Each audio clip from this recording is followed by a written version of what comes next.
What's up, NBA fans, and welcome to another episode of the NBA Outlet presented by OTGBasketball.com. Make sure you follow OTG on Twitter at OTGBasketball. I'm your host, Nick Fay. With me today, two of OTG's own, Mike Guido and Corey Waldron. What's up, gentlemen? What's going on, Nick? Hey, Nick. Hey, Mike. Pleasure being on this podcast. Free agency just keeps getting better and better. Yeah, it's been definitely exciting. Yesterday was the 4th of July, so happy 4th to everybody, and we got our Gordon Hayward drama in. You know, Hayward had all that drama where reports came out from ESPN, Chris Hayes, he's going to sign with the Celtics. Then reports came out less than, I would probably say, 30 minutes later. The reports are false. His agent said he didn't make his decision.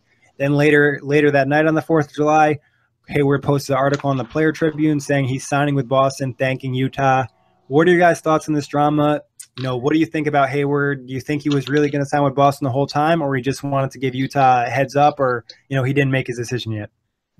No, I think he knew the whole time. I mean, that letter was not short. So that's very true. It took him a while to write that. So, we'll see how that went.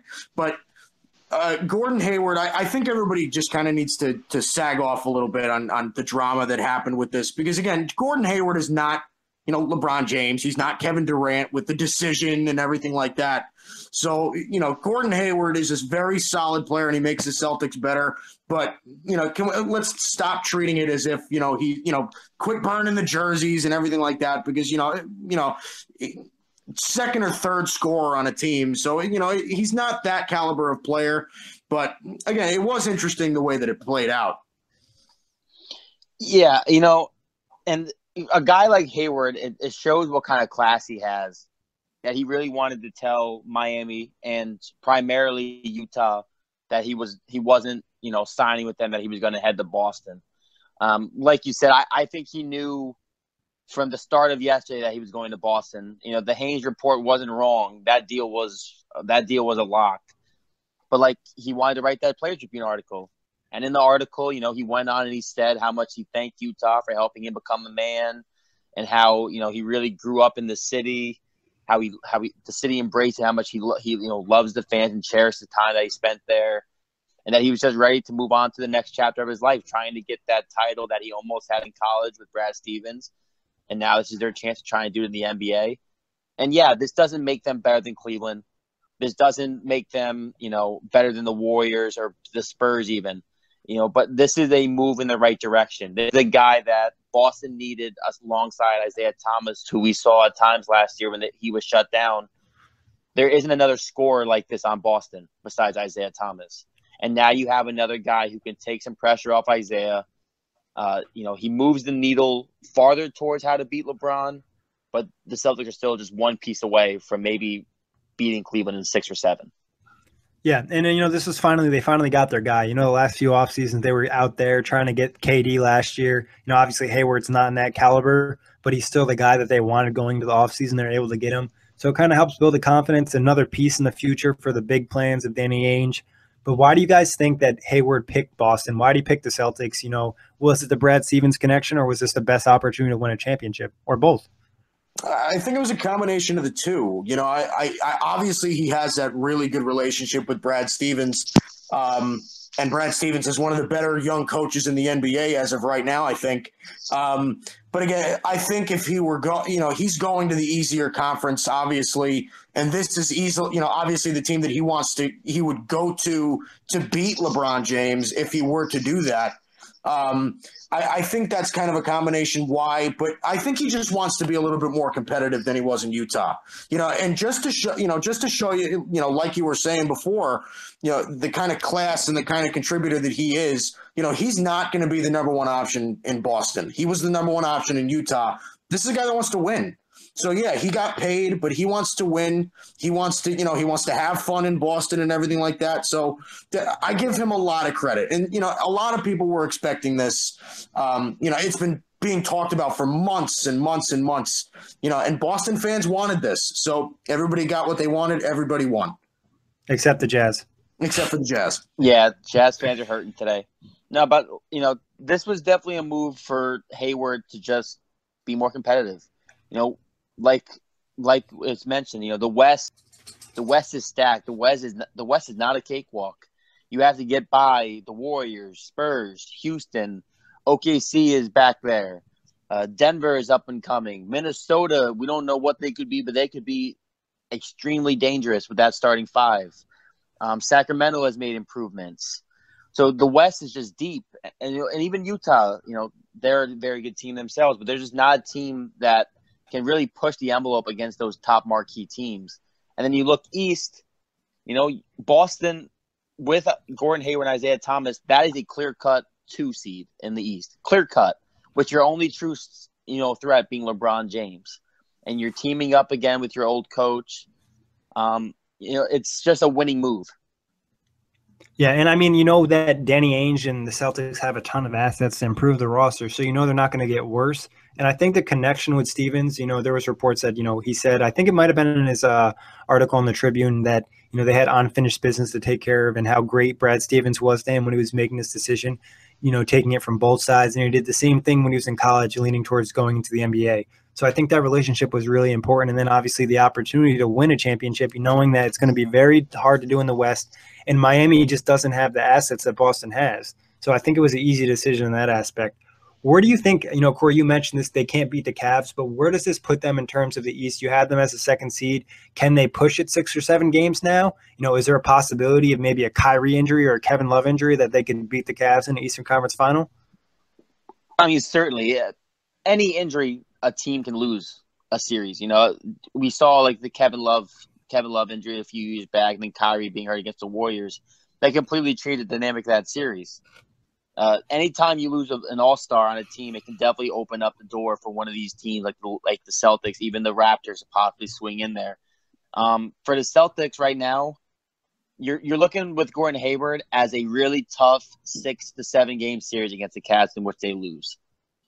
It's just that games. Maybe they head to a game 7 in Cleveland and they get blown out by 20, but they at least put more pressure on LeBron and company to be at their very best, which they don't normally need to do on their road to the finals. Yeah, I agree. I mean, I think it gets them a step closer, but I don't think it gets them past LeBron. And I even think that if Kevin Love were to go out, or even if Kyrie Irving were to go out, I still don't know if they're there yet. Again, the way that LeBron is playing right now, he's got me sold. But we got to think about it like this too. I mean, Boston's got to probably move 1 or 2 pieces as well to make the Gordon Hayward deal work. So they're getting close, but they're not there yet. Those future assets are going to come in handy for them. And like we said, it's really early in free agency right now, so they could make a couple of moves. So we'll see how it goes, but they're not quite there yet. Do you guys think that they have potential to make a move this season or this offseason that can put them at a level with the Cavs or above the Cavs? Obviously mentioning the assets they have. Yes, without a doubt. You move a pairing of Jay Crowder and the Nets draft pick, or you move Bradley and Crowder, 2 players in one of these draft picks, even the Kings or Lakers pick.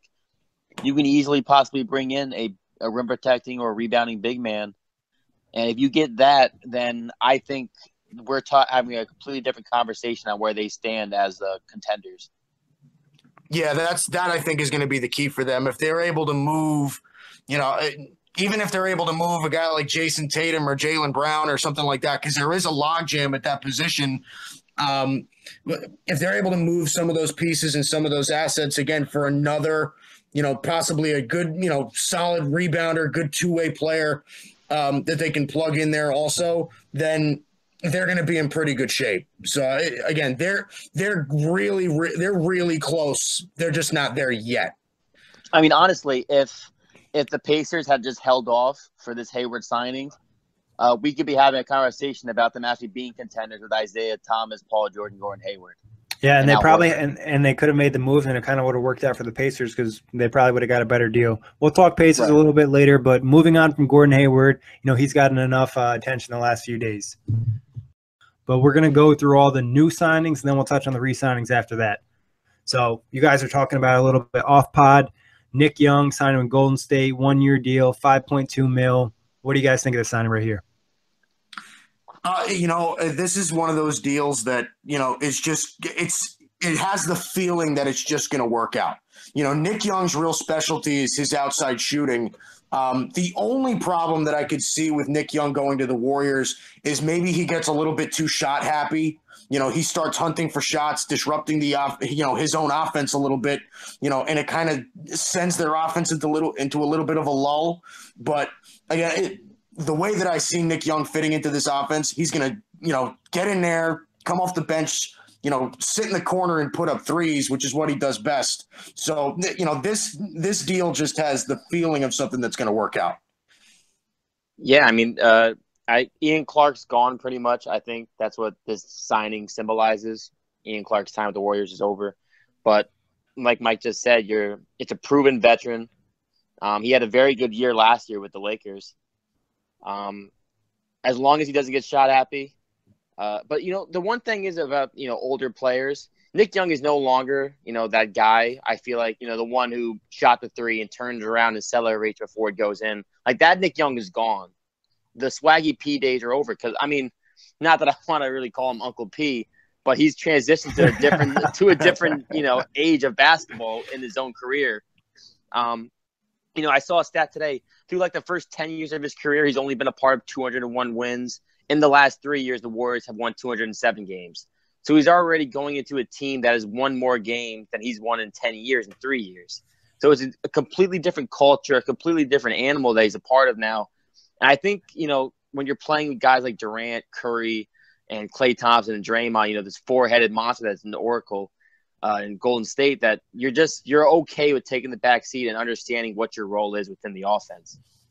Exactly. And I know he said he was really happy that Steph Curry, KD, and Green reached out to him. So that was important. And, he kind of respects them. That's showing that by that statement right there. And, the Warriors have already had success with JaVale McGee. And that's a former Nick Young teammate, somebody who's had some off-the-court issues as well, kind of been known as an immature guy. He got it together in Golden State, played a big role in their team. Nick Young, I think, is going to do the same thing. He brings some nice offensive punch off the bench. He's a guy who can get hot.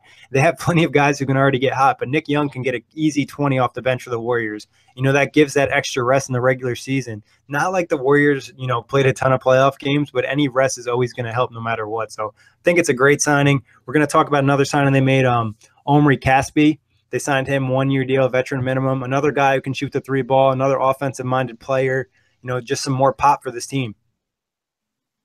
Yeah, Omri Casspi kind of floated around the league for a while. This isn't really a huge signing, but again, it's another depth piece. He's a solid player. He's almost kind of a stat stuffer in that kind of respect. Can do a lot of things. He's got a pretty well-rounded game, kind of a combo forward, so he kind of fits that mold. But this is just going to be a depth piece. Agreed. This is a guy that can hit the three ball a little bit. And he can even defend a little bit on the perimeter. So, we'll see how Omri Casspi fits in with this Golden State team. But again, this is just another one of those signings that they made where you're just like, all right, well, he's going to be that depth piece that everybody's going to want in a couple of years. Yeah, I really like the Casspi move. I know he battled injuries last year after he was dealt away from the Kings in that Cousins deal. But, it's like Mike said, he's a guy who's probably going to play a lot of minutes at the four. We know that Golden State, they revolutionized this new small ball wave of trying to push the envelope of going small. And Cassie's just another guy that you can play at the power forward with either, if they bring back McGee or Zaza or Draymond at the five, and you just add another shooter. So, they have so many shooters at this point in time. It doesn't seem, it seems like this is the new formula. So if anyone wants to beat Warriors, you have to add shooter on top of shooters. And when you're already the defending champions, shooters like, Casspi and Young, they want to go to a team like this where the chance to win a title is easier. And their only job is to hit pretty much wide open threes. Exactly. With all the attention the other guys are getting, the floor spacing on this team's ridiculous. And, you got to give the Warriors front office a lot of credit. A lot of teams would be complacent. 2 championships in 3 years, 3 appearances, maybe the best team ever. Added KD last season. They continue to add good pieces to this team and just make them better. So they don't even have to worry about, a Houston Rockets team. If they do add another star to that team, they're still that much better than every team in the NBA. And these depth pieces just keep making them even better. And I want to bring up one more thing. My fault, Mike. Just in comparison between Cleveland and Golden State so far this offseason. The Warriors added Nick Young and Casspi compared to the Cavs who added Jose Calderon. So the type of player that we are seeing previous NBA Finals for the last 3 years, championship contenders are adding is completely different in the fact that Cleveland's getting older players and the Warriors are getting young players who on most teams can still contribute right now. Exactly. Well, yeah, just to touch on what he just said, I mean, let's put this into perspective. The Cavs don't even have a GM yet. So we're going to be looking at this, I think, for a little bit while longer. But just to touch on what you said, Nick, they're not really being complacent. This is a team that wants to be the 85-86 Celtics. They want to be a dynasty that wins, 3, 4, 5 championships in a row. So I wouldn't expect them to be complacent at all. I mean, look at what Kevin Durant did. He took $9.5 million less than the max just so they could sign more guys. So yeah, and we'll touch on KD a little. Franchise, it's crazy. Yeah, and we'll touch on KD a little bit later, but that's a great point. And I think you said they want to be a dynasty. They don't only want to be a dynasty; they want to be the best dynasty to ever exist in the NBA, and that's a real thing. So, But moving on from the Warriors, talk about a few other signings. This is a lesser-known one. Mike Scott signed with Washington, 1-year veteran minimum. Mike Scott had a few good years in Atlanta. He dealt with some off-the-court issues, some legal issues that kind of threw him off. But maybe Washington gets a solid guy in a veteran minimum deal. There's some potential here, not much of a risk either on the 1 year. Yeah, Mike Scott is a solid player. I mean, he's going to be a guy that's, he's going to be a 10 to 15 minute per game guy. I don't think he's going to play too much of a major role. But, yeah, he can stretch the floor a little bit. He's, good athlete. So maybe some spark off the bench, gives them some big plays. So not a bad signing for the Wizards at all. Mike Scott should be able to contribute for a veteran's minimum contract, no doubt. I mean, in the Atlanta's best year, 2004 to 2015, he was a big part of that team back then. I actually wasn't aware that Washington actually signed him until just now.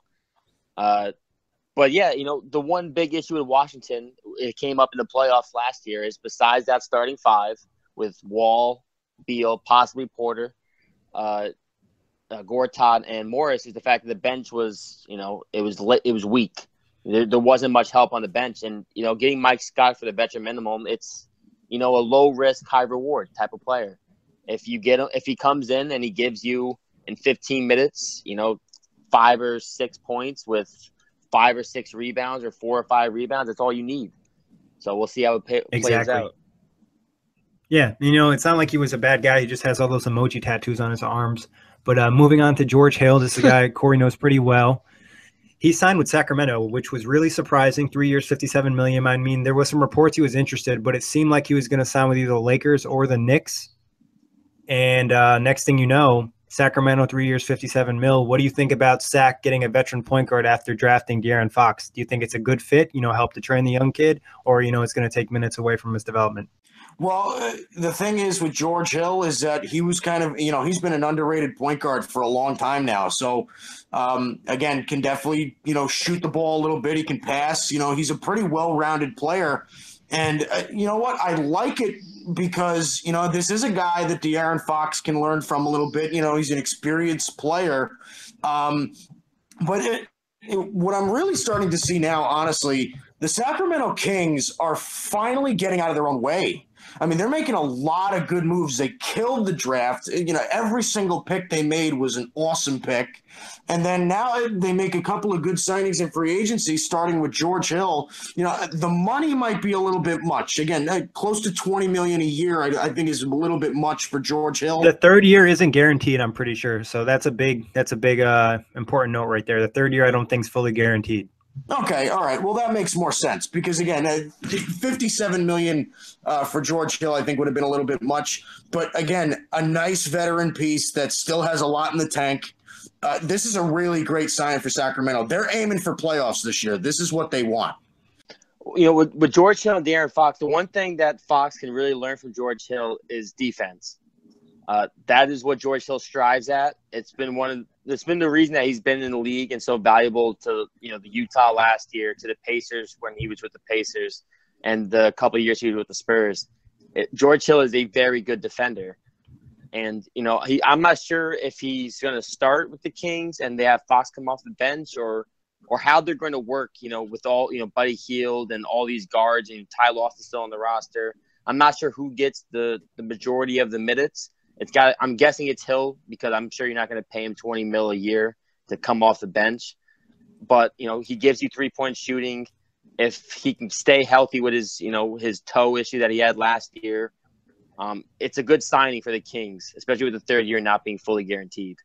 Yeah, and I think the point that you made about his defense, and, Mike and Xavier, two of our draft guys at OTG, have been high on De'Aaron Fox's defense. So getting some veteran knowledge in there will definitely help them take the next step. I think they'll start Hill. I think maybe they'll start both of them later in the season. I think George Hill is somebody who you can play off ball a little bit. In his days with Indiana, he played a lot of off ball. So I think, that situation will kind of work out because it'll let De'Aaron Fox kind of run the show a little bit later in the season. I think it makes sense, too, is because you don't really want to throw a rookie point guard out there like right away. Kind of could be a really difficult start. And another signing they signed, they picked up Zach Randolph on a 2-year, $24 million deal. So they add another veteran upon George Hill, kind of steady the ship in Sacramento, get some veteran presence, and kind of change that culture. That's something that's been pretty bad for the Kings. They've been known for having bad moves, bad drama, all that Cousins nonsense and stuff like that. So they're really trying to turn things around in Sacramento. Yeah, no, I agree. And, just like with George Hill too, and just to touch a little bit more on George Hill again, I think George Hill is a bigger sign for Frank Mason than it is for De'Aaron Fox. Because again, I think those are two guys that really have a lot of potential in this league. Fox, I think, is a little bit more of the NBA ready guy, but Frank Mason, they could turn into a legitimate player there as well. But again, for Zach Randolph, this is going to be something that's good for Harry Giles. I think it's going to be perfect for Harry Giles. Again, really underwhelmed in college, and getting a veteran player like Zach Randolph, who has a lot of respect around the league, good locker room guy. He's going to be a good kind of a good leader in that locker room for the next 2 years. He still has a little bit something in the tank. We'll see how his knees hold up. But again, like I said, the Kings are coming around. They really are. They got them their young talent. Now they're starting to kind of build some veteran guys in there.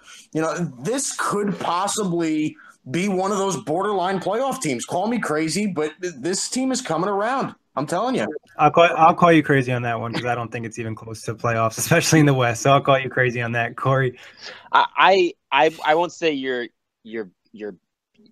awfully crazy, but they're definitely going to be in the race for the 8th seed. I'm not sure they make the playoffs, but I think, come, March, early April, they'll be like a 10 or a 9 seed that's battling for that 8th seed. I can definitely see it because, like you said, Zach Randolph, he was a part of what embodied that grit and grind phase in Memphis that we're seeing probably come to a close with Vince Carter most likely on the way out as well. That team, they're all very physical. This Sacramento team, I'm not sure how good offensively they will be, but they should be a very scrappy, tough defensive unit. They do have some nice young defensive players too, in Willie Cauley-Stein, Scal. So, I think they'll definitely make an improvement, but you are playing in the Western Conference, and the amount of talent out in the Western Conference, it seems like teams are just getting better. We look at a team like OKC, and they're not even going to be a top 3 team in the West. So it's definitely a tough Western Conference. I think they'll probably use this year's development. I don't think they really care as much about the playoffs. I think they just want to, establish a good culture, play hard, get some veterans in there, and kind of help these young guys know how to play in the NBA and how to be professional NBA players. No, I agree. I mean, the thing is that, and I'm not saying that the Kings are going to jump in there. They're going to be a 6 or a 7 or something like that. But I'll tell you what, the division they play in is not that strong. Aside from Golden State, you don't really know what the Clippers are going to be yet. They'll probably be, honestly, probably middle of the pack now that they lost Chris Paul. But again, the big picture here is, regardless of whether they make the playoffs or whether they get closer to the playoffs or whatever it is, you're finally starting to see, a good wave of young talent that they're bringing in. And that even includes Buddy Hield. Again, I think Buddy Hield could, turn into a 20-plus point per game scorer in this league. So, we'll see how that all turns out. I know a lot of these, some prospects don't turn out, but they're looking real good right now. So it should be exciting for Sacramento fans.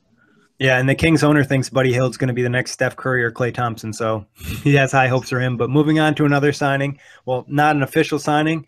Otto Porter has agreed to sign an offer sheet with the Brooklyn Nets for 4 years, $106 million. It's important to note he hasn't officially signed it because that's when the period starts where the Wizards will have 48 hours to match. So he's expected to officially sign it soon, but it hasn't happened yet. Yeah, if you're the Brooklyn Nets, you let me say this: if you're the Brooklyn Nets, you better hope that the Wizards match it because that's way too much money for this guy. Let me tell you something. Because look, Otto Porter's a fine player. You know, very good, well-rounded skill set, good finisher at the rim, great defender, right? But is he really proven? Let's be honest. $25 million a year. $106 million for 4 years. Is that really what the Nets want to bring on? Again, this is a team that wants to build young talent, right? They just traded away Brook Lopez and brought in D'Angelo Russell. So again, that's a message to a lot of Brooklyn fans and to the NBA saying, you know what, listen, we're going to try and completely rebuild this thing. And I know Otto Porter's young, but do you really want to dump $25 million a year on a guy that hasn't really established himself as a player yet? So I don't know. I think the 106 offer sheet is a lot for Otto Porter as of right now. It's a lot. I've never been very high on Otto Porter personally. Obviously the Wizards last year in the playoffs, the games that they won were games that Otto Porter showed up in. He was a key component to their early success against the Hawks and against the Celtics. The games they did win, forcing them to 7. Porter had a big hand in all those wins. But yeah, I mean, $106 million for like you said, Mike, a guy who we really haven't seen him do overly much. He's a very good wing defender. He's got great length. He's a subpar rebounder. He was top 5 in the league for 3-point percentage. He might have even been higher than that. I'm not sure where he finished. I know he led the league for a while last year. It's certainly a high offer sheet. It's certainly a high amount of money to lock up on Otto Porter Jr., especially when the fact that I'm pretty sure if they do match this deal, 80% of their salary cap will be locked up between their starters, which is that's not how you build a winning team. Yeah, I mean, I can see why the Nets made this move. I know, Mike, you said, they traded Brook Lopez and they're going to start the rebuild. I mean, they've been rebuilding already. And I think what they're doing here is, they don't have the draft asset, so they have to take a risk somewhere else. They look at Otto Porter, 4th year in the league. He's made big improvements. Last year, like Corey mentioned, he was one of the top 5 3-point shooters in the league. He's 24 years old. He plays both sides of the ball. He's a really efficient player. He doesn't even average 1 turnover a game. So I think that's something they're looking at, and they're banking on their player development. They're banking on their guys to be able to make him an all-star. And if he continues to improve like he has the last 4 seasons, I think that's a real possibility. And if they don't, if the Wizards do match this offer, the Nets just kind of messed up somebody else's salary cap for the next 4 years. So I think from the Nets, no, it's a real thing if you really think about it, because they did the same thing to Miami. And these are 2 teams that are in their conference and they're going to have to compete with. I'm pretty sure that both Washington and Miami aren't very fond of the Nets. Well, they did it to Oubre too, right? They did it to Tyler Johnson. Yeah, Tyler Johnson last year on Miami and Allen Crabbe on Portland. Right, so 2 big contracts from last year's crazy free agency and of spending. And I think you look at Porter too as somebody, you put him in a bigger role. Is he going to get better? In Washington, he's never going to be the second guy or the first guy. John Wall, Bradley Beal. The Nets are hoping, he's 24. He can put on some more muscle, add some more size, improve a couple aspects of his game. Like you mentioned, become more consistent. When he showed up last year, Washington was a different team. When he didn't show up, they didn't have that third cog. So I think, it's a risky move for the Nets, but you got to take risk when you don't have your first-round pick next season. You don't even have 1 first-round pick next season. Well, here's the thing, though, I'm not against the Nets going after a guy like Otto Porter. I just don't like the amount of money that they offered him, because again, if say the Wizards don't plan on matching it, which I think reports have been saying that they plan on matching it anyway. But if they don't, I think the Nets are stuck with a bad salary, and it's a really, really risky salary. But they're banking on themselves to improve Porter to the sense like they're not offering this deal because they expect Porter to be the same player that averaged 13 points, shot 50% from the field and over 40% from 3. They're expecting him to get better. If he becomes a 20-point scorer, 25 mil in this NBA is not that bad. And I think you have to, think about there's a chance the salary cap could go up a little more depending on how the playoffs go. They said that, the cap was a little bit lower this season because of the playoff sweeps. So I think, from the Nets perspective, people are going to say, that's a ton of money to throw at Otto Porter. But if you expect Otto Porter to become a borderline all-star, it's not that bad of a deal, especially in the situation you're in. Yeah, again, it's a lot to throw on a guy that I think is a little bit unproven. And I understand where you're coming from. I really do. But if you're the Brooklyn Nets also, you're in no rush to succeed right now. I mean, I think you've pretty much established to your fan base that, Billy King kind of screwed the pooch when he made that trade with Boston. Didn't really, pan out to be anything. So honestly, if you're the Nets right now, you might just have to wait it out and, be bad for a number of years until you can actually start accumulating some assets and some young players. And then, you go into it. Like I said, I mean, Otto Porter is not a bad player. I'm not a huge fan of the 106 million offer sheet. I think that's a little bit high just for, kind of like an upside signing. I'll say this, though. I would like to see how a D'Angelo Russell and Otto Porter could coexist on a very young team, with Rondae Hollis Jefferson Jr., and how those guys could work in Brooklyn. And just, Brooklyn has made a lot of the right moves recently. Since Sean Marks was brought in, since they got Kenny Atkins, they're clearly moving in the right direction. Flipping Thad Young for a first-round pick, flipping Brooke Lopez for D'Angelo Russell, and Timothy Mozgov, which is a bad Bojan Bogdanovic for a first-round pick that Washington, right? Yeah, correct. And they're probably not even going to keep him. So, I mean, I trust Sean Marks, and I think the one thing I didn't even touch on is the fit in Kenny Atkinson's system. The Nets play at one of the highest pace in the league. They shoot a ton of three balls. So you add a guy who obviously his three-point percentage, three-pointers aren't going to be quite as open on the Nets because he doesn't have John Wall.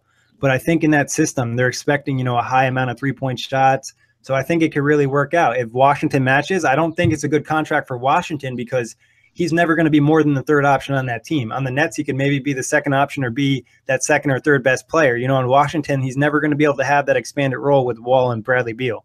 Right.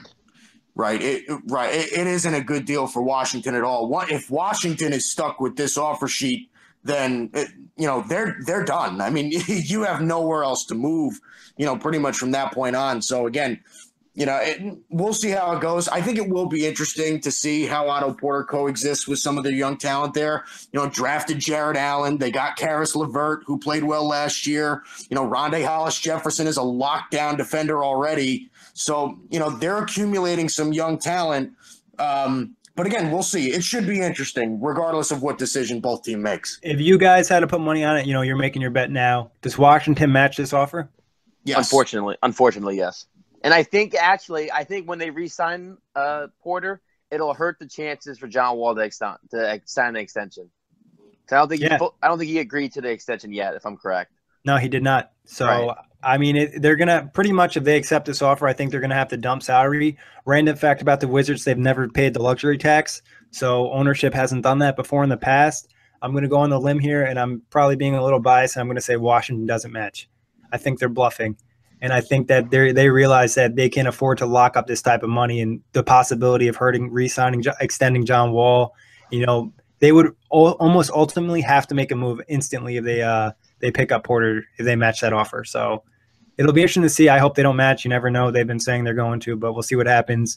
Another solid signing, though, out there away from the Nets. OKC signed Patrick Patterson, 3 years, $16.4 million.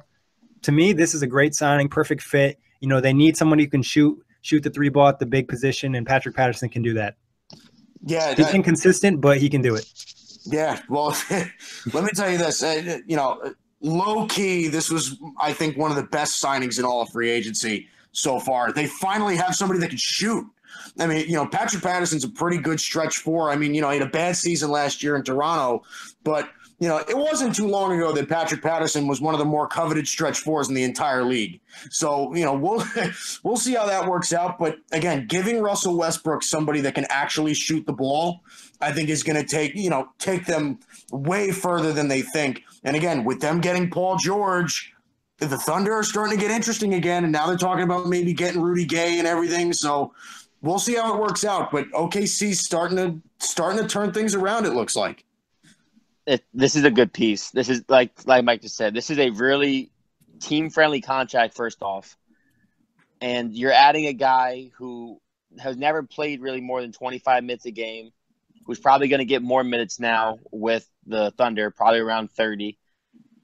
He was, I mean, from what I remember, just watching Toronto back in the, when he was first brought on, like when he was 24 after his Houston days, he was one of the first power forwards that I saw actively going to the three-point line and shooting threes.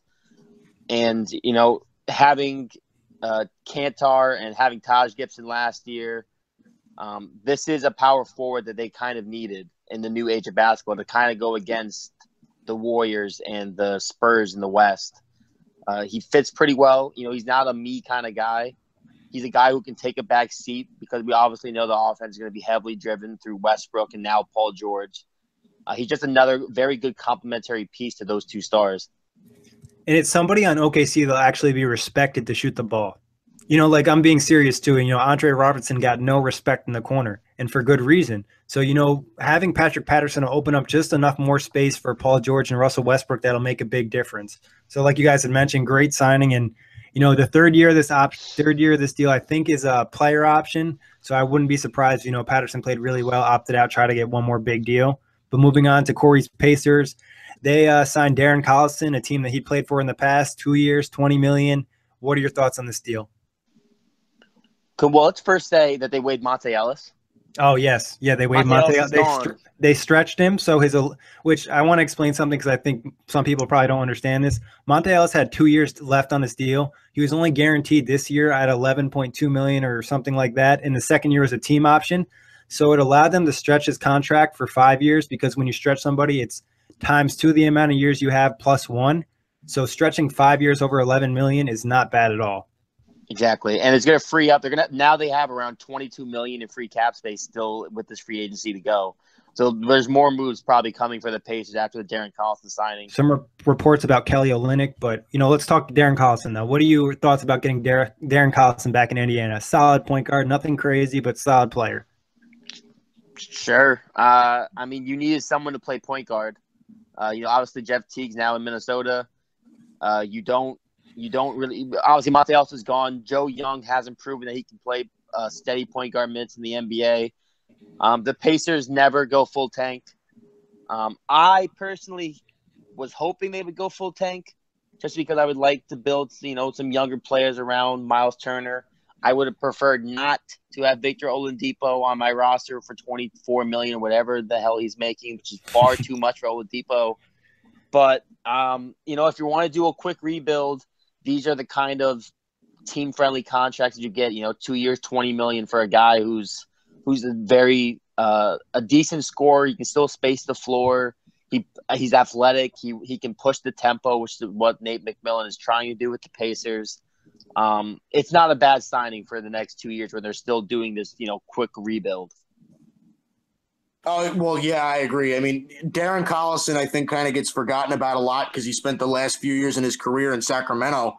But again, this was a very solid point guard, when he was, being talked about. So again, I think he's still that kind of player, very quick on and off the ball. So, it kind of fits what Indiana's going to do. They're going to have a very athletic backcourt when it comes to Collison and Oladipo. But again, the Pacers are going to be in a position right now where they're going to need to recover from Paul George. So again, we'll see what they do. They did acquire a lot of young talent in the draft. Leaf, Onigbogu, and Edmund Sumner. So again, they've got some pretty good guys heading in there this year as well. So again, this was a solid sign for the Pacers. Nothing taken away, not too much money. So a very good sign for Indiana. Yeah, it just made sense, But moving on to another guy, Justin Holiday. I thought this guy was kind of somebody who was a little bit underrated going to the offseason. He re-signed he was former of Chicago. He played for the Knicks for 1 year. He signed back with Chicago this year, 2 years, $9 million. Yeah, Justin Holiday, I think, is just going to be he's going to be a depth piece for them. Can shoot the ball a little bit. He's a pretty good athlete. Again, 2 years, $9 million, not bad. $4.5 million a year. Chicago's kind of in a position now. Now they traded Jimmy Butler. They got to start. Dwayne Wade possibly could get bought out. So again, we'll see what happens. But this is a good sign. They need guys that can fill the void. So Justin Holiday is a good sign for Chicago right now. Finally, they add someone who can shoot the ball to the roster. I mean, let's point that out. This is the first guy who can actually shoot. They got 6 point guards or 5 point guards. None of them can shoot. They had a guard who can shoot for dirt cheap. I mean, he was one of the bright spots of the Knicks last year. Not that the Knicks have any bright spots, but he was a guy who during a lot of stretches was a very productive player in a chaotic New York City. I'm actually surprised that if the deal was 2 years, $9 million, why the Knicks just let him walk for 2 years, $9 million. I thought that was a guy they could have brought back. But for Chicago, what was that? For Chicago, it's a good deal. Very very team friendly. Yeah, I like it. I mean, like you mentioned, Corey, I thought watching the Knicks, a few times last season, he was a bright spot. He played with energy. He played defense. He made a couple shots. He's somebody Knicks fans want to see a little bit more, especially when they were bad. And it's kind of surprising that, they didn't bring him back. Maybe it's some off-court stuff we don't know about, but 2 years, $9 million, not a bad deal at all. Holiday, maybe he pans out, maybe he doesn't. You really didn't waste much time or money on him. So, but moving on to another kind of under-the-radar signing, and this is something, people kind of predicted. Ben McLemore to the Grizzlies, 2 years, $11 million. Got lost in Sacramento, really have a chance to be a better player in Memphis.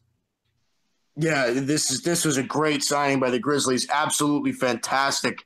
I remember, when I was, doing the draft in 2013 when Ben McLemore came out, he was my favorite player in the draft just by how athletic he is and how well he shoots the three ball and how well he plays defense and everything like that. Now, like you said, he did get lost in Sacramento. He hasn't had that much time to grow, but I still think that this kid could be a very solid player in this league. Again, and he's going to have some time. I think he's going to get some pretty good minutes there, behind Tony Allen and everything like that. But, we'll see how it turns out. But Ben McLemore's a good player. He should fit in nicely in Memphis. McLemore should not be making more than Justin Holiday. In my opinion, those contracts should probably be flipped. But no, the Kings have been such a mess. Ben was one of those guys who just kind of fell out of the rotation at times. He didn't get a lot of minutes during big stretches. With a team like Memphis, who's going through, it looks like a slight rebuild themselves, moving out Zebo, Vince Carter possibly on the way out. There's going to be minutes, after 2 and after 3 for a guy like Ben to, maybe finally take a hold of his career and finally put in some valuable minutes. The kid is crazy athletic. I mean, if you ever play 2K, he's really fun to use in 2K. Yeah. I like the signing. For 2 years, $11 million, you can't go wrong on a young guy like Ben. Just hoping that maybe, he flourishes in a better role, in a better team, in a better system. Yeah, good coach and David Fizdale and some veterans down there, and they'll make him play harder and make him play defense down there. In Sacramento, you weren't accountable with the things that were going on. But moving on to probably the second biggest signing after Gordon Hayward, some people might even say it's a bigger signing. 3 years, $90 million for Paul Millsap to Denver, a very underrated player in the NBA, especially on the defensive side of the ball. Yeah, Paul Millsap kind of gets underappreciated a little bit, kind of got lost, in that one great season that Atlanta had. Everybody was really, really high on him. Then after that, they, kind of lost touch with him. But again, this is a good player that basically does everything. I mean, he's a good scorer, both inside and out. Can defend pretty well. He's a good rebounder for his size. So, Paul Millsap should be a very nice compliment to Nikola Jokic. And Denver is starting to look pretty good. Again, they've got, Gary Harris, who's starting to actually groom himself into a pretty good player. They're coming around. We'll see how the Nuggets do, but Paul Millsap was definitely a step in the right direction for them. Absolutely. I mean, $30 million a year. I mean, get your money, but definitely a good signing. It doesn't make the Nuggets contenders. I saw some people on Twitter overreacting to the signing. The Nuggets are still only at best like a 6 seed. Let's call it what it is. They're a 6 or a 5 seed right. At best. But Millsap, yes, you get an all-star caliber player. You get a good locker room guy. and you get a guy who can really, as a veteran on this roster, he can really teach Jokic some things. I think he can teach. I mean, Kenneth Reed probably won't be there, so he can't teach guys like that. But he'll give at least finally a leadership quality to the Denver Nuggets they really didn't have besides Jameer Nelson. This is the first big veteran player they've had. Oh, I mean, I know they have Gallinari, but this is the big, the best star caliber player they've had in a while. Yeah, their first All-Star in quite some time, Right. And I think Millsap, like Mike touched on, his versatility what makes him so great. You could plug Paul Millsap into almost any team in the NBA and he'll find a role. He just is able to complement players in so many different ways, and giving Jokic somebody who can actually play the four. They try to pair him with some 4/5s. Adding Millsap is a great help defender as well. Really helped Jokic, who's a little slow-footed, and offensively kind of gives him more pop, somebody to spread the floor. And also, like you guys mentioned, the veteran, the presence, teaching these young guys how to win. I think, like you said, they're probably not going to be anything higher than a 5 or 6 seed. But if they were able to get up there, it'd be a great experience for them. And then Paul Millsap can just kind of show them how to do things the right way. And I think the third year of this deal has a team option, which is great for Denver. So 2 years, $60 million really. And if they want to extend them for the third year, depending on how things work out, maybe they do. But I think it kind of works out for both parties. And Paul Millsap's market kind of dried up real quick. Going into the offseason, there was a ton of teams that were interested. Then the cap kind of locked up, and then it seemed like it was almost a lock for Denver because some teams pulled out at the last minute. And it was reported, Paul Millsap said Atlanta didn't even offer him a contract. Yeah, that's really surprising that Atlanta didn't even try to bring him in. But it looks like Atlanta's going to clean house and try to start over. But I'll tell you this: if I had to pick a perfect spot for Paul Millsap, and that where this contract maybe even should have gone, it should have been Minnesota. Him playing. Well, I don't think they could have afforded him, at this price. No, okay. Well, probably not even at this price, but even just as just from a pure fit perspective, again, him playing in between Karl Anthony Towns and Andrew Wiggins, I think would have fit in nicely. But again, Denver's a nice destination for him, so we'll see how he does there. He should be fine. But you're right, Minnesota would have been a good fit. They were interested, but I think the cap, they weren't able to really make the move to get him the money that he needed, and they ended up just going with Taj Gibson. But something else to note, Denver had a top 5 offense last year without a true all-star besides Jokic on the roster. So that's something to note too, that the fact this offense next year could be absolutely ridiculous. And they have young guys that are getting better, like Jamal Murray. So, there's other young players in this team that can really pick up their game. But moving on to a guy who was on Denver last season, Gallinari was part of a sign and trade to the Clippers, where he signed a 3-year, $65 million deal to play in Los Angeles with DeAndre Jordan and Blake Griffin. And Jamal Crawford and Diamond Stone were sent to the Atlanta Hawks with a first-round pick, and Denver got a second-round pick. What are your thoughts on Gallinari going to the Clippers? It kind of fits in nicely. They've been trying to fill in that void at the 3 spot for years now, and that's kind of been the thing that's plagued them, I think, because they haven't had anybody to match up with any of the better players in the West. But Gallinari, I think, can do that. Not at an excruciatingly high level, but he can do it. Gallinari, I think, fits in well with the Clippers. He's going to be able to, show off his athleticism and shoot some 3 balls and score and everything like that, do whatever he's got to do. Atlanta's not going to hang on to Jamal Crawford. They're going to buy him out.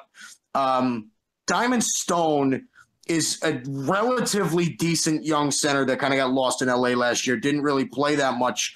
But Diamond Stone is actually a pretty decent piece for a rebuilding Atlanta team. And then, I'm a draft guy. I love draft picks, man. So first round draft pick, that's fine. Second round draft pick to Denver. And I think people kind of forget, I think people look at this, some people that don't understand it as much, they're saying Denver, they only got a second round pick. Well, Paul Millsap was kind of part of that deal. So, we'll see how it works out. But I think the big story is Gallinari going to the Clippers, I think is a good move for them. All right. Well, I'm glad I don't agree. This is terrible. This is a bad deal. This is not a good contract. We were just talking about the fact that George Hill got $57 million, third year now fully guaranteed. Gallinari is never healthy. We're talking about a guy who's in his 30s.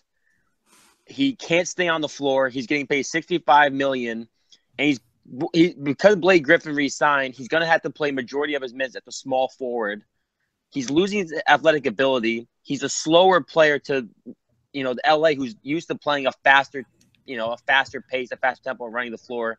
Gallinari's not that kind of small forward anymore in his career. You trade away the first-round draft pick. Crawford was old, so that's not a big deal. Stone hadn't really proved much. It makes sense to fill a hole at small forward. Just long-term, I just don't think it's a good deal. I just don't see him staying on the court. I don't like the locked-up money in Gallinari. I really just don't like it. I think it's a risky move. I think it would have been a lot better if, they lost Blake Griffin and they re-signed Chris Paul. If they're able to keep him. I do have some concerns, like you mentioned, with the injury. Obviously they've been looking for a 3 for a long time, but defensively, I don't know how Gallinari, Blake Griffin, DeAndre Jordan frontcourt matches up with, the rest of the West, especially Golden State. Almost any time I think of a move, a team signing a player, especially if they want to be quote-unquote a contender, the Clippers obviously aren't there. But how are you going to match up with Golden State? You're not able to match up with Golden State with this lineup. And I think, what's really plagued the Clippers for some time is where they had their star power. In the NBA nowadays, you don't need an all-star power forward and an all-star center. They would have been better suited to have, Chris Paul, all-star shooting guard or small forward, and then either Blake or DeAndre, not both. I think having an all-star power forward and all-star center really hurts the Clippers. Yeah. And not to discredit Gallinari, because, this is a guy who can score at a very high level. And I don't want to come off that, he's a bad player. It's just I just don't like $65 million guaranteed to a player who has not been able to stay on the floor the last 4 years. And he's getting older. And when you get older and you've already had injuries for the last 4 years, they don't get better. You know what I'm saying? They get worse from this point on. We've seen it with Dwight Howard. We've seen it with a lot of stars. When you first start getting hurt, the older you get, the worse and the more frequently these injuries pop up. Yeah, that's something that I could agree with too. It is a lot of money for this kid. It really is. 3 years, $65 million for a guy who hasn't been able to stay on the floor that, that frequently over the past few years. He's a solid player, but yes, you're right. We just talked about George Hill getting a lot of money. Danilo Gallinari, I don't even think is worth George Hill's contract. But again, I think this is a situation where the Clippers know that they've had a void in that particular spot for a while. So they kind of overpaid to kind of make up for it just to make sure they had a guy in that spot. But again, we'll see. If he stays healthy, it's not a terrible contract, but he's not likely to stay healthy. So that's where the problem comes. When he performs at a high level when he plays. Right. And what if Griffin gets hurt like he has been recently, and then Gallinari gets hurt? We're talking about the possibility of the Clippers not making the playoffs if these two guys go down for an extended period of time. I could pretty much put money down that both of them are at least going to probably miss 10 games next year, and there's a good chance that one of them is going to miss more than 10. Right. And then what happens if those guys get hurt and the team doesn't make the playoffs? Now you have all this money locked up, and you're not even a playoff team. And you're already paying luxury tax. I think it's part of the Clippers' whole plan is, that's why they re-signed Blake, is because they didn't want to take the chance of being irrelevant. Because, obviously being the bad team for so long, they kind of want to be, somewhat relevant. The Lakers are still kind of bad. They might get really good next year. Who knows?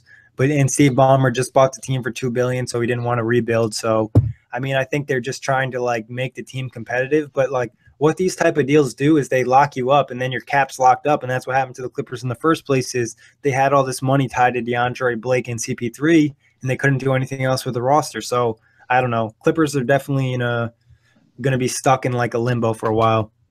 Well, we're talking about this this contract is what, this and the Griffin signing and, when they re-signed DeAndre Jordan, we're talking about this this is the thing that really plagued them. They've been very middle of the pack in the West for a long time now. So this isn't even really, that big of news. It's just, they're kind of stalemated right now.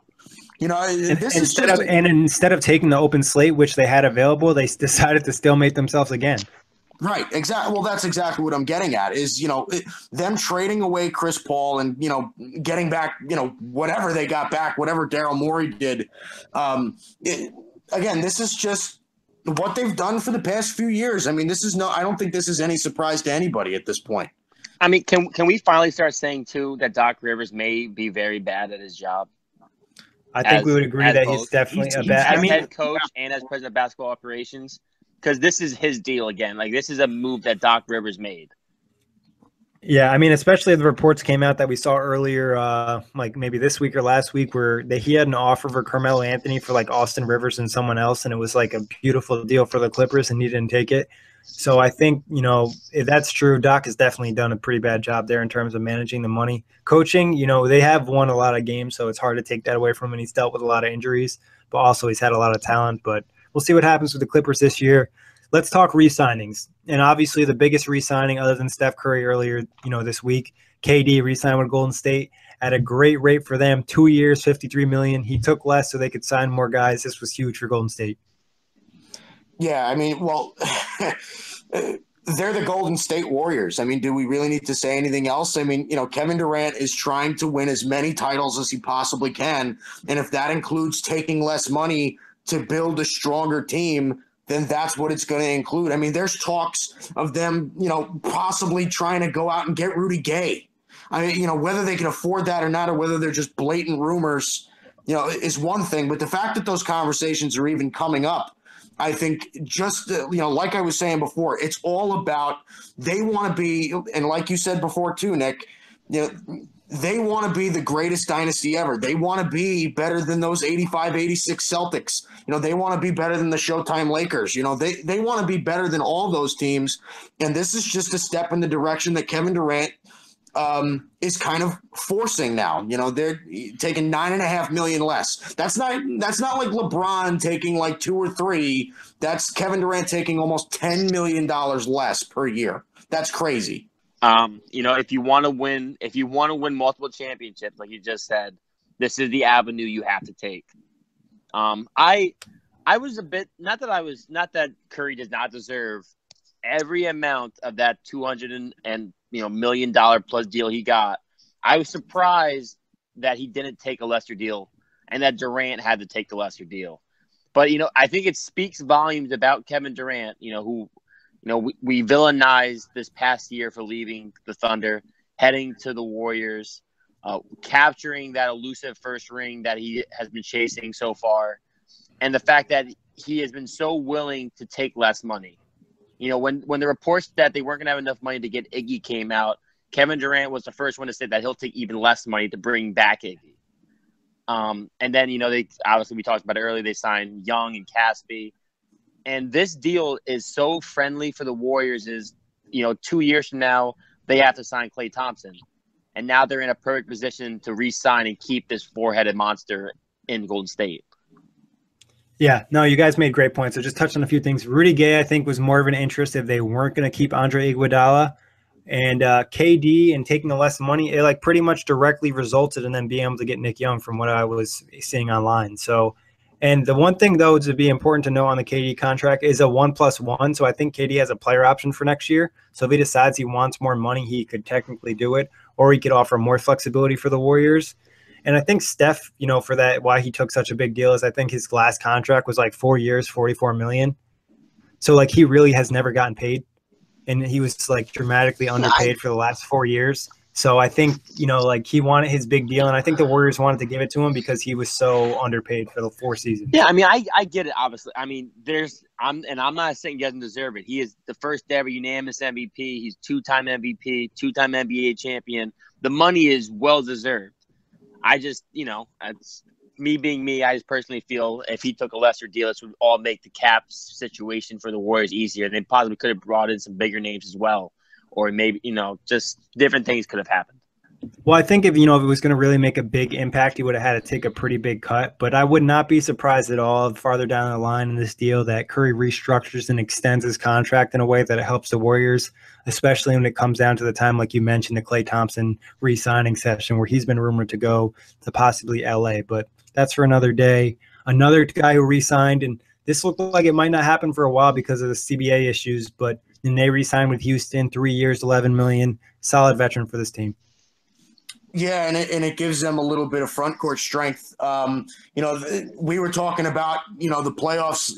When while they were happening, and that when he was out, they lacked a lot of big, strong bodies down low. Clint Capella's a good rebounder, good defender, but he does have a thin frame. He does get banged around a little bit. So Nene is just another one of those guys that they can plug in, contributing, primarily on the defensive end and on the glass. This is a good signing for the Rockets, especially for the money. I think he's worth a little bit more than that, but it's definitely a team-friendly contract for them.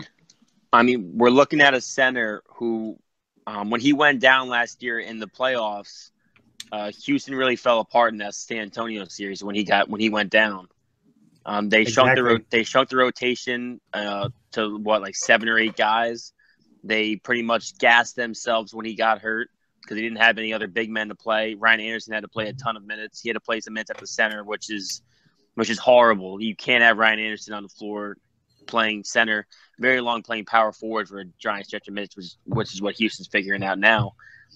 It's a great signing for 3 years, $11 million. As long as he stays healthy. He was in great shape last year, especially with the tempo that D'Antoni had the Rockets running, and James Harden. And now adding a guy like Chris Paul who can play the pick and roll, not that Harden couldn't, but it's another guy who can play the pick and roll. This is a really good deal for the Rockets. Yeah, it just makes sense for both sides. I mean, I don't even know if Nene will play the whole 3 years, but at least he'll get his money. And I think, he fits great with this team. It's a veteran guy you want around. He'll probably maybe play a little bit less minutes this year if they add somebody else. But, he's the type of player, and he said he really liked Houston and he felt fresh. So when the first deal didn't go through, I had a good feeling that he was going to come back, and he did. So, and then moving on to one of the bigger names that got re-signed, and this was kind of expected. There was some talk earlier in the year about him moving, but he ended up re-signing with Toronto, and that's Kyle Lowry, 3 years, $100 million. Yeah, this was, like you said, it was very expected. So him and DeMar DeRozan are going to be playing together for a while. I'm not sure that, and you guys, again, this might be another one of those call me crazy moments. I'm not sure Kyle Lowry's worth 3 years, 100. I'm really not sure because, again, he gets really, really streaky. Toronto has, not really been that much of a contest in the East once it comes down to the wire. And when the moments count, he doesn't really come up. So, Kyle Lowry is definitely a very good point guard in this league. But for 3 years, 100, I think that might be too much for me. 31 years old, 3 years, $100 million. I agree, Mike. It's a lot of money on an aging point guard who seemingly every year goes extremely ice cold when it comes to the playoffs. It seems like time and time again when the playoffs come, Lowry shoots in the mid to low 30s, and he has games where he barely gets over 15 points. It doesn't – re-signing him, obviously, not Houston. Toronto is going to remain competitive with DeRozan. They brought back Ibaka as well. So, they still have their new, big three, but it's nothing special. All they did was lock up more money for a longer time to hurt them in the long run, I believe. Yeah, it's definitely a big deal. It's tough. Toronto kind of was in a weird situation where they didn't want to finally give up competing because the East is so weak. They're almost guaranteed a top 4 seed pretty much with the competition they have. So they wanted to get Lowry. I'm surprised the deal was this big, especially because they didn't have much leverage. Lowry didn't have much leverage. A lot of the teams out in the market, signed point guards, traded for point guards, drafted point guards. So the market wasn't really there for Lowry. I think 3 years probably wasn't that bad because there was talk about a longer deal. So maybe 3 years isn't terrible. I don't know about the third year of the deal. It might be partially guaranteed or there might be some type of option. I wouldn't be surprised. But I think they just want to stay competitive. It's just tough to see a way where Toronto is going to be able to get over the hump. They're trying to move Valanciunas, but they're not really going to get much in return. So I don't know how they get to the next level. Yeah, and Damari Carroll, I guess, is on the move too. If they can find someone who wants that contract. Yeah, they're going to have to give up a first or a young player if they want to get rid of Carroll's contract and maybe package him with Valanciunas and another pick or something because they're just not interesting players in today's NBA. Carroll just kind of has dealt with injuries since he got to Toronto and has never been the player he was in Atlanta. Well, I'll tell you what, I'll say this. This is the way I view the East right now and how these signings go.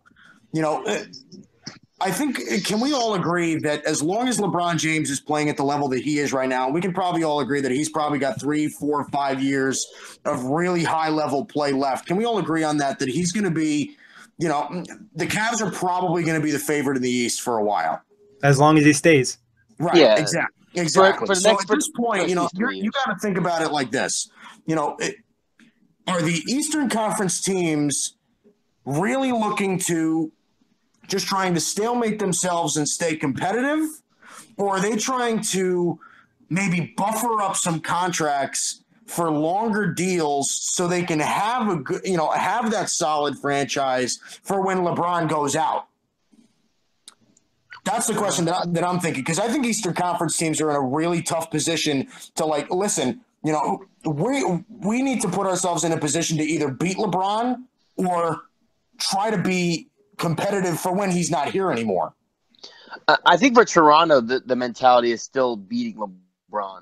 Because I was a sucker last year.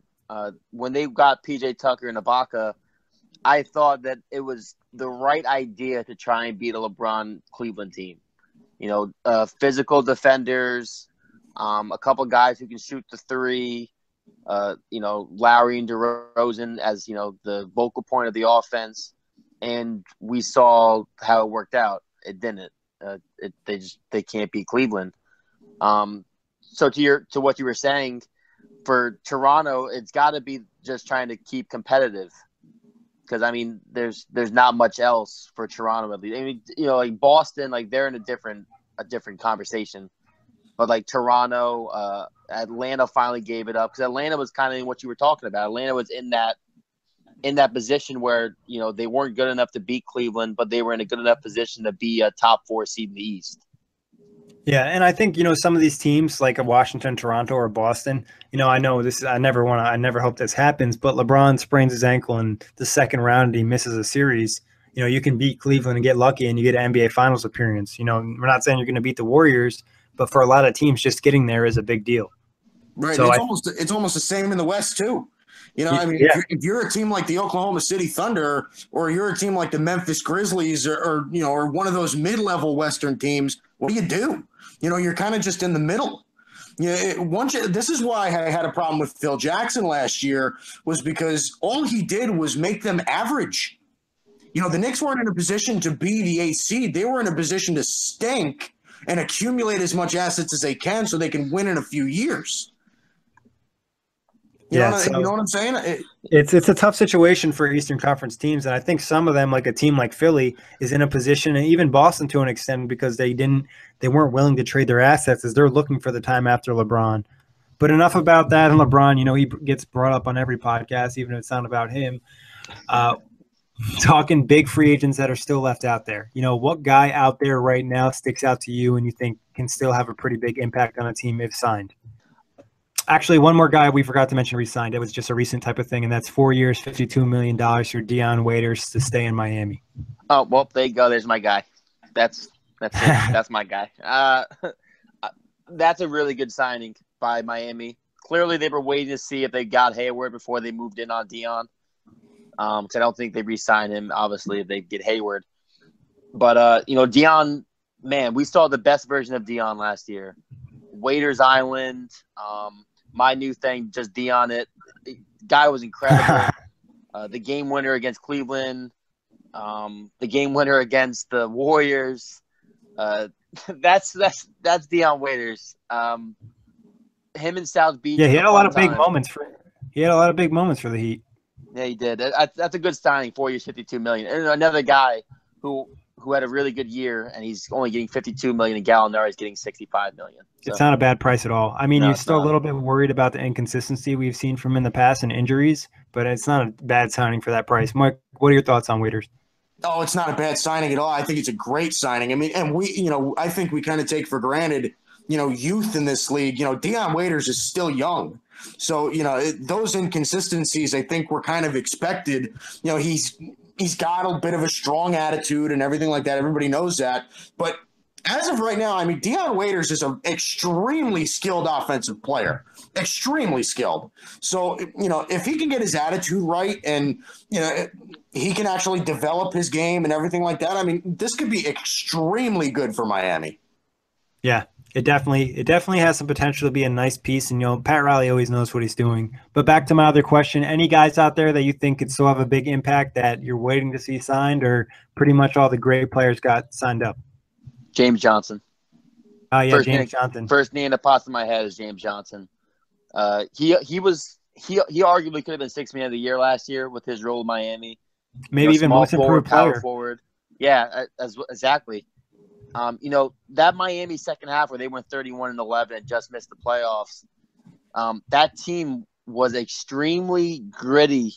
No Chris Bosh. Whiteside, Dragic, and James Johnson. We saw him take a next level to his game at a later part in his career, but you don't normally see. He's 30 years old, and he had his best year to date. He played 27 minutes per game, averaged 12 and 4 and 3, I believe. That's a guy that I'm interested to see where he goes because he can make a huge impact on a team that's buying. What about you, Mike? Who's out there that you think needs to get signed and will help push your team to the next level? Well, I'm really excited to see what happens with Nerlens Noel. I think that he's probably going to go back to Dallas given that he's restricted. But, again, this is just a guy that I think is, somebody that you could watch and have fun watching now that he's out of that big man log jam in Philadelphia. We got a taste of it last year in Dallas. He's a really good rim protector and a great athlete. So, again, I think this is actually a guy that we can see and, develop in this league and take a team somewhere. He's going to be a pretty good player. So I'm excited to see where he goes, even if it's not Dallas. Yeah, like you guys mentioned, I mean, obviously James Johnson, a Rudy Gay, maybe a CJ Miles, a Derrick Rose as the veterans out there. But restricted guys are probably where the talent really is. Kentavious Caldwell-Pope, Jonathan Simmons, Tim Hardaway Jr., JaMychal Green, like you mentioned, Nerlens Noel, and Alex Len. I think there's still, some talent there. Maybe one of these teams can pry one of these restricted free agents away. We'll see what happens. But that wraps it up for today, guys. Thank you for hopping on, and great show. Adios. Take care. And everybody, as always, thanks for listening. Make sure you head to OTG for all the free agent signings.